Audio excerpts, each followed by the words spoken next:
What's up guys? Good evening! It's your boy, Suplado Moto. Tanong! So may nag-message sa atin. Tinatanong niya kung kaya daw ba talaga ng lalaki makipagkemean sa babae without any emotions. So that's her question. Kahit daw ba makipagkemean ng paulit-ulit, hindi daw ba nagkakaroon ng emotions? Well, depende, di ba? Pero mostly guys, talagang kaya nila makipagkemean kahit walang any emotions involved. Because that's who we are as a man. We are designed to procreate. Since the beginning of time, nandito kami para magparami, hindi kagaya ng babae. Kaya nga ang babae choosy when it comes to choosing the guy that they like. Kasi isang beses na sila pwede magbuntis sa loob ng isang taon.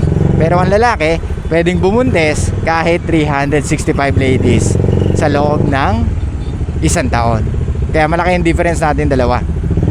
Kaya mahirap na gagantihan mo yung boyfriend mo. Kaya nga mahirap sa babae pag siya yung if she sleep around, ginagamit niya ang katawan niya to get validation or to get more attention sa mga kalalakihan. That's a very wrong thing to do, ladies. Kasi ibig sabihin nun, you are devaluing yourself. Kasi kung ang lalaki may approach mechanism, ang babae merong filter mechanism.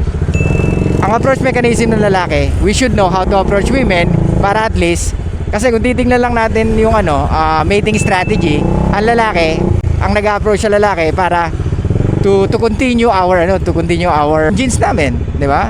Para maipasa namin yung genes namin at mag-continue hanggang sa, alam mo yun, dumami yung generation. Sa babae naman, they need to filter the guy.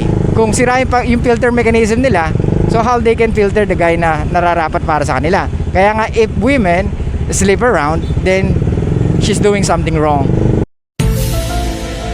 But if the guy sleeping around, he's doing something right. Okay? Ayun. Kaya nga, let's say for example, you have a successful boyfriend or husband, and you found out na nag-cheat siya. Pero let's say nasa 40 years old na kayo. Will you still leave him or makipag-iwalay ka ba doon? Siya yung nagtataguyod sa'yo. Would you say goodbye to him o will you forgive him? So iwanan ko sa'yo yan. So sana nasagot ko yung tanong mo. So yun lang guys, thank you so much. I'll see you guys next time and bye bye.